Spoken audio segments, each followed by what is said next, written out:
If you look at that item number 11, Madam Speaker, the committee is telling us that inflation, the annual inflation currently starts at 6.5%. And the problem we have with this, Madam Speaker, is that every single year, the amount that is allocated to the counties must take into account some of these issues so that you do not look like you are adding revenue or resources to the counties, but actually in the larger macroeconomic climate, you are doing the exact opposite or nothing at all.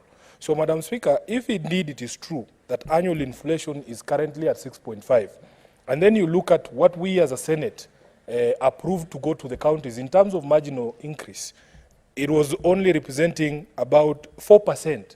The 15 billion extra in the division of revenue is about 4% of the entire amount allocated last year of 370 billion shillings.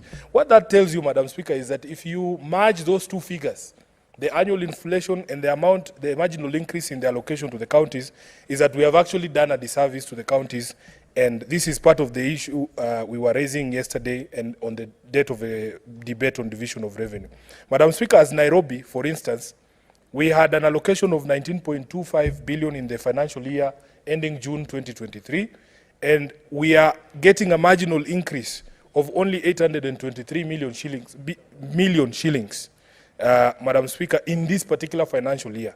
Now, 823 million in the context of the problems of Nairobi, and I will give you the first example, that we have outstanding pending bills in Nairobi of 100 billion shillings. Madam Speaker, this financial year was the first time the county of Nairobi was building an ICU hospital. In the history of devolution, this was the first time we are having an ICU bed at Mama Lucy Hospital.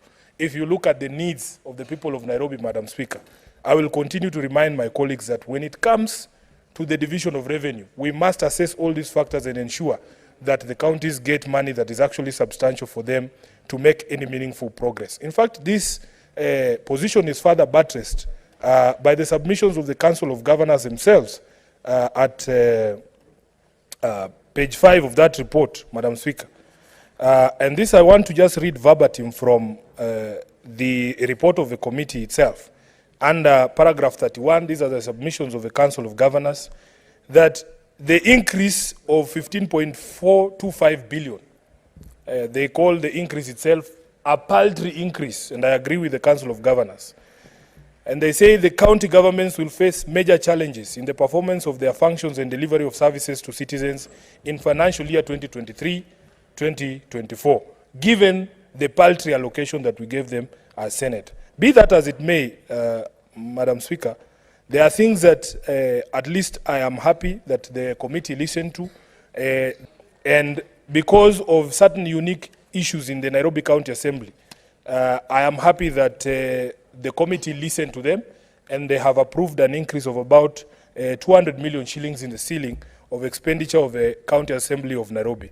Madam Speaker, as you know, Kenya has become an increasingly litigious society, that people are going to court on just about every single issue and action that is taken by the County Assembly. So the Nairobi County Assembly has faced growing legal bills because of the many cases that involve the County Assembly, the litigation that comes from impeachment of governors, the litigation that comes from the legislation that they pass. And Madam Speaker, just about every act that or law or legislation that is debated or passed in the County Assembly of Nairobi is actually subject to litigation. And this, I believe, is part of the robust structure of our constitution, that in fact every citizen has a right to challenge these things, whether it is on parking fees, whether it is on advertising fees, whether it is on the review of our evaluation role. Every single one of these matters has found its way to the courts, such that the demand on litigation alone in the County Assembly of Nairobi now is reported to be 400 million shillings.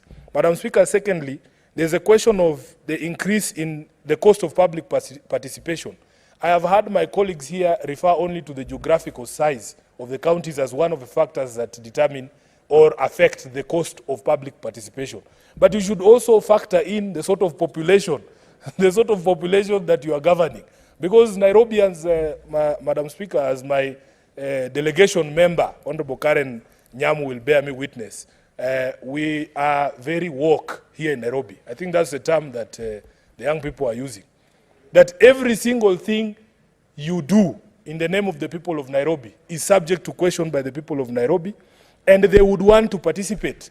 Just 2 weeks ago, Madam Speaker, the county government, because it is undertaking a program, what they're calling urban regeneration of the old city council estates, they announced public participation for about 13 of the old city council estates that are the subject of redevelopment, that they want to build new houses in these places. Madam Speaker, I had the opportunity to only attend 2 of those public participations just to see that there was effective public participation happening in those forums. I went to Ofafa Jericho in Eastlands, and I also went to Woodley Estate. Madam Speaker, the one at Ofafa Jericho was actually quite animated, and by the time I arrived there, the residents had already kicked out the people from the county who are coming to conduct public participation.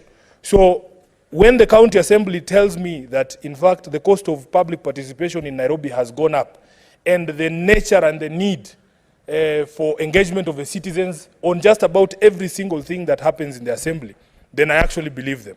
We are very woke here in Nairobi. I think that's the term that the young people are using. That every single thing you do in the name of the people of Nairobi is subject to question by the people of Nairobi, and they would want to participate. Just 2 weeks ago, Madam Speaker, the county government, because it is undertaking a program, what they're calling urban regeneration of the old city council estates, they announced public participation for about 13 of the old city council estates that are the subject of redevelopment, that they want to build new houses in these places. Madam Speaker, I had the opportunity to only attend 2 of those public participations just to see that there was effective public participation happening in those forums.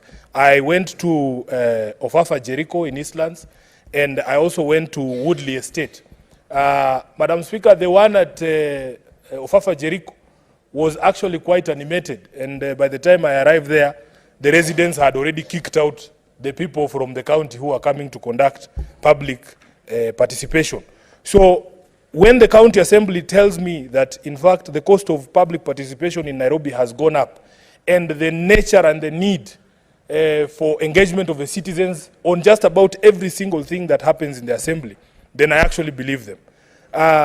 Madam Speaker, there is also, the assembly also cited an increase in the cost of insurance, mainly driven by factors within the insurance industry, and I'm happy that the committee did capture this particular need of an additional allocation of about 30 million shillings on insurance costs in Nairobi.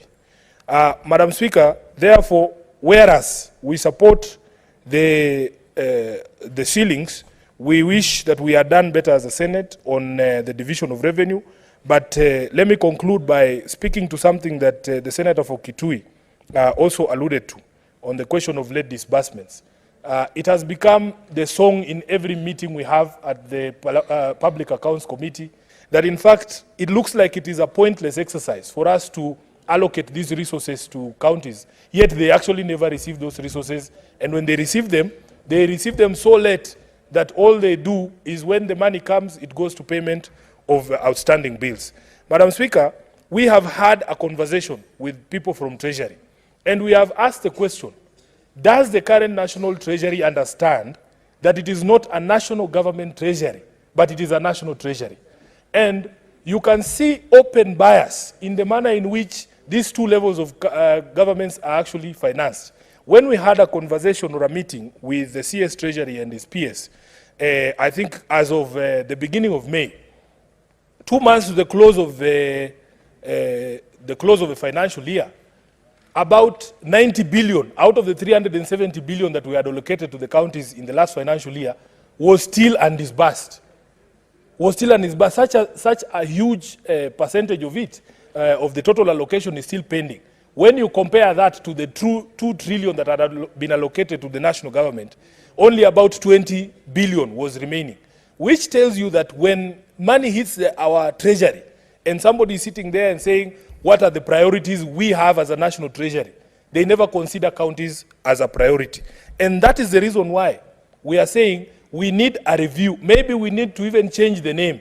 Instead of this treasury being called a national treasury, let us call it Kenya's treasury, so that these people don't get it in their head that they don't exist to serve the whims of the national government, but that in fact these two levels of government, after we have determined the equitable share, then when money comes in, no one arm of government should have priority over the other in terms of disbursement of those resources. Therefore, Madam Speaker, I rise to support. I hope that we can do better next year. I have seen county governments, the COG complaining that in fact their recurrent ceilings have actually been lowered in this particular financial year. I am sure the Chair of Finance and Budget has explained to them, and great explanations are going to come from them. But for me, I wish that we do more in terms of growing the basket of devolution, so that we don't have these conversations every time that there are constrictions of resources for the devolution functions. I thank you, Madam Speaker.